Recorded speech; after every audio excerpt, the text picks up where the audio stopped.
Vodafone idea. Bharat सरकार ने Vodafone idea we को बड़ी राहत दी है। सरकार ने कंपनी के 36,950 करोड़ रुपए के बकाया स्पेक्ट्रम नीलामी देनदारी को इक्विटी में बदलने का फैसला किया है, जिससे कंपनी में सरकार की हिस्सेदारी 22.6% से बढ़कर लगभग 49% हो जाएगी। वोडाफोन आइडिया ने कहा है कि सरकार उसके स्पेक्ट्रम नीलामी ड्यू को 36,950 करोड़ रुपए के इक्विटी शेयरों में बदल देगी। हालांकि कंपनी का ऑपरेशनल कंट्रोल प्रमोटर्स के पास ही रहेगा। वेदांता लिमिटेड ने national company law tribunal (NCLT) और अन्य गवर्नमेंट अथॉरिटी से पेंडिंग अप्रूवल का हवाला देते हुए अपने डीमर्जर को पूरा करने की समय सीमा 31 मार्च से बढ़ाकर 30 सितंबर कर दी है।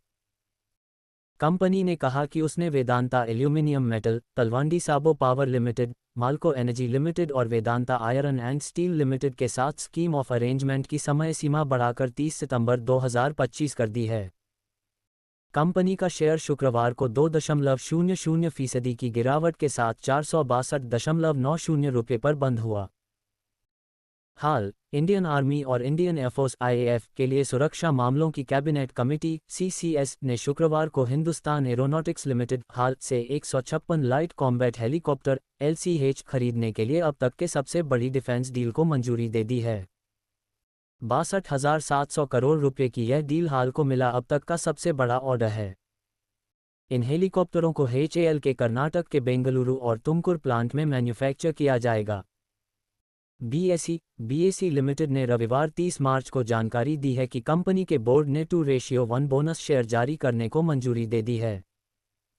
कंपनी ने कहा रिकॉर्ड डेट तक शेयरधारकों द्वारा रखे गए प्रत्येक एक शेयर के बदले 2 फ्री शेयर दिए जाएंगे। 2017 में लिस्टिंग के बाद से ये दूसरा मौका है जब BSE ने बोनस शेयर जारी करने पर विचार किया है। इससे पहले एशिया के सबसे पुराने स्टॉक एक्सचेंज ने 2022 में शेयरधारकों को उनके प्रत्येक एक शेयर पर 2 बोनस शेयर जारी किए थे। बजाज इलेक्ट्रिकल्स कंपनी ने शुक्रवार को बाजार बंद होने के बाद जानकारी दी है कि कंपनी ने संजय सचदेवा को 15 अप्रैल 2025 से 3 साल के लिए कंपनी का मैनेजिंग डायरेक्टर और चीफ एग्जीक्यूटिव ऑफिसर नियुक्त किया है। कंपनी ने एक्सचेंज को दी जानकारी में कहा, बोर्ड ने संजय सचदेवा को एडिशनल डायरेक्टर के रूप में नियुक्त करने को मंजूरी दी, जिनका डेजिग्नेशन मैनेजिंग डायरेक्टर और चीफ एग्जीक्यूटिव ऑफिसर होगा, जो 15 अप्रैल 2025 से 3 साल की अवधि के लिए रोटेशन द्वारा सेवानिवृत्त होंगे। ब्रिगेड ग्रुप ने मैसूर में सीनियर लिविंग के साथ रेसिडेंशियल प्रोजेक्ट के लिए जॉइंट डेवलपमेंट एग्रीमेंट (JDA) पर हस्ताक्षर किए हैं। प्रोजेक्ट की ग्रॉस डेवलपमेंट वैल्यू 300 करोड़ रुपए है। एक्सचेंज को दी जानकारी में कंपनी ने कहा, ब्रिगेड ग्रुप ने मैसूर के प्रस्तावित आउटर रिंग रोड के पास बोगाडी रोड पर 5 एकड़ और 12 गुंठा जमीन पर एक नए लग्जरी रेसिडेंशियल प्रोजेक्ट के लिए जॉइंट डेवलपमेंट एग्रीमेंट (JDA) पर हस्ताक्षर किए हैं। ICICI prudential life insurance company limited ने शुक्रवार 28 मार्च को बाजार बंद होने के बाद जानकारी दी है कि कंपनी को 328 करोड़ रुपए का इनकम टैक्स ऑर्डर मिला है। कंपनी ने एक्सचेंज को दी जानकारी में कहा कि उसने महाराष्ट्र के assistant commissioner of income tax द्वारा जारी इनकम टैक्स के खिलाफ अपील करने की योजना की घोषणा की। इस ऑर्डर में असेसमेंट ईयर 2023-24 के लिए टैक्स, ब्याज और जुर्माने के रूप में 328.42 करोड़ रुपए की मांग की गई है। मैनकाइंड फार्मा को भारत सीरम एंड वैक्सीन्स के साथ BSV फार्मा के मर्जर के लिए NCLT की मंजूरी मिल गई है।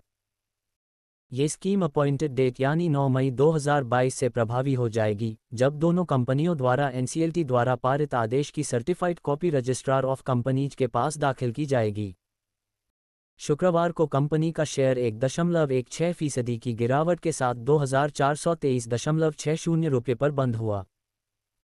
Ambuja cements (ACC) Adani group की सीमेंट कंपनियों ACC और अंबुजा सीमेंट्स ने शुक्रवार को बाजार बंद होने के बाद मैनेजमेंट में फेरबदल को लेकर बड़ा अपडेट दिया है। ACC ने कहा कि अजय कपूर 31 मार्च 2025 से कंपनी के CEO नहीं रहेंगे। कंपनी ने 1 अप्रैल 2025 से विनोद बहेती को कंपनी का CEO नियुक्त किया है।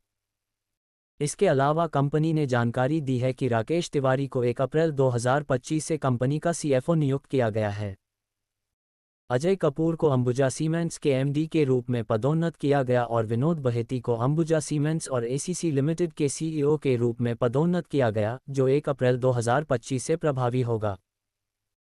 Paytm parent company 197 communications limited को नेशनल स्टॉक एक्सचेंज एनएसई और बीएसई ने अपनी अर्निंग कॉल के शेड्यूल का खुलासा करने में देरी को लेकर चेतावनी नोटिस कॉशनरी नोटिस भेजा है। 28 मार्च 2025 को प्राप्त ये नोटिस 31 मार्च 2024 को समाप्त होने वाले वित्तीय वर्ष के लिए 22 मई 2024 को आयोजित पेटीएम की अर्निंग कॉल से संबंधित हैं।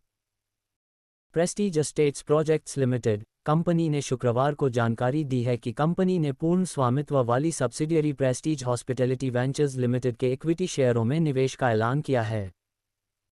कंपनी ने राइट्स इश्यू के जरिए अपनी पूर्ण स्वामित्व वाली subsidiary Prestige hospitality ventures limited (PHVL) में 1625.04 करोड़ रुपये तक के निवेश को मंजूरी दे है। वारी एनर्जीज ने शनिवार 29 मार्च को कहा कि कंपनी ने गुजरात के चिखली में भारत की सबसे बड़ी सोलर सेल मैन्युफैक्चरिंग गिगाफैक्ट्री का उद्घाटन किया है।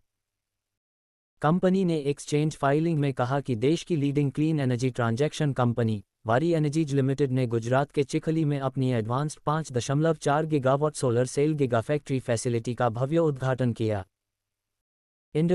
इंटरग्लोब एविएशन लिमिटेड ने जानकारी दी है कि उसे असेसमेंट ईयर 2021-22 के लिए इनकम टैक्स डिपार्टमेंट से पेनल्टी ऑर्डर प्राप्त हुआ है। इंडिगो पर 944 करोड़ रुपये का जुर्माना लगाया गया है। कंपनी ने एक फाइलिंग में कहा कि इनकम टैक्स एक्ट 1961 के सेक्शन 270A के तहत 944.20 करोड़ रुपये का जुर्माना लगाया गया है। कंपनी का शेयर शुक्रवार को 0.54% की गिरावट के साथ 5,100 रुपये पर बंद हुआ। न्यूजेन सॉफ्टवेयर टेक्नोलॉजीज कंपनी की सब्सिडियरी ने $1.58 मिलियन के ऑर्डर के लिए एक कस्टमर के साथ 3 साल का एग्रीमेंट किया है। Newgen software technologies PT limited Newgen software technologies limited की पूर्ण स्वामित्व वाली सब्सिडियरी ने एक कस्टमर के साथ एक एग्रीमेंट किया है। ऑर्डर को 3 साल के भीतर पूरा किया जाना है। कंपनी ने एक एक्सचेंज फाइलिंग में इसकी जानकारी दी है। Uno Minda automotive components maker Uno Minda ने रविवार को एक टॉप लेवल रिस्ट्रक्चरिंग का ऐलान किया, जिसमें रवि मेहरा को मैनेजिंग डायरेक्टर नियुक्त किया गया है, जो 1 अप्रैल से प्रभावी होगा। कंपनी ने कहा कि वह चेयरमैन और मैनेजिंग डायरेक्टर की भूमिकाओं को अलग कर रही है।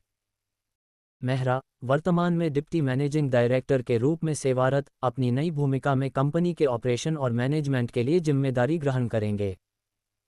यूनाइटेड स्पिरिट्स ने मुंबई के मालाबार हिल में एक रेसिडेंशियल प्रॉपर्टी की बिक्री को 172 करोड़ में मंजूरी दे दी है।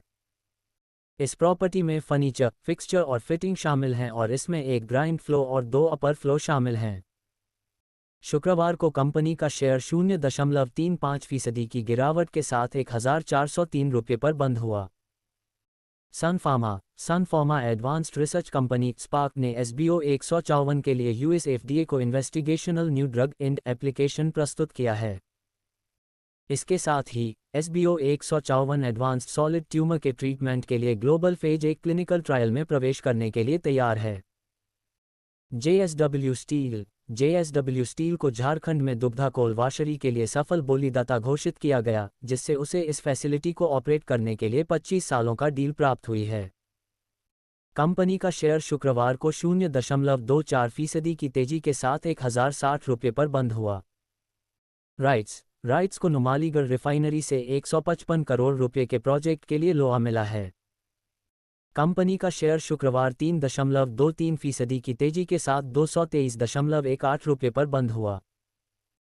Adani green energy Adani renewable energy 57 limited, जो कंपनी की पूर्ण स्वामित्व वाली स्टेप डाउन सब्सिडियरी है, ने गुजरात के खावड़ा में 37.50 मेगावाट की इंक्रीमेंटल सोलर पावर प्रोजेक्ट का ऑपरेशन शुरू किया है। इस प्लांट का ऑपरेशन शुरू होने के साथ AGEL की कुल ऑपरेशनल रिन्यूएबल जनरेशन कैपेसिटी बढ़कर 13,737.8 मेगावाट हो गई है।